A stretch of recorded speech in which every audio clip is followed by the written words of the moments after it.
მინდა შევეხო საქართველოში სამთო მოპოვებით მრეწველობას, რომელიც ერთ-ერთი უმნიშვნელოვანესი დარგია და დიდი წვლილი შეაქვს დღეს ქვეყნის ეკონომიკაში.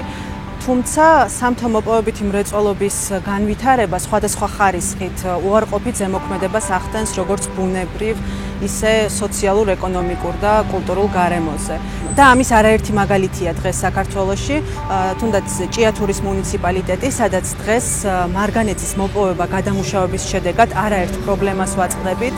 დღეს იქ ზღვრულად დასაშვებ ნორმაზე მაღალია ჰაერის, მიწისქვეშა და ზედაპირული წყლების, ნიადაგის დაბინძურება. შეიძლება ითქვას, რომ მთლიანად განადგურებულია მცენარეული საფარი. გარკვეულწილად შეიძლება ითქვას, რომ დღეს როგორც საკანონმდებლო, ისე აღმასრულებელი ხელისუფლება რთული გამოწვევების წინაშე დგას, რომლებიც მოითხოვენ ისეთი გადაწყვეტილებების მიღებას, რომლებიც ერთის მხრივ შესაბამისობაში მოვა ევროკავშირთან ასოცირების ხელშეკრულების მოთხოვნებსა და მათ სტანდარტებთან და მეორეს მხრივ უზრუნველყოფს ამ დარგის განვითარებას.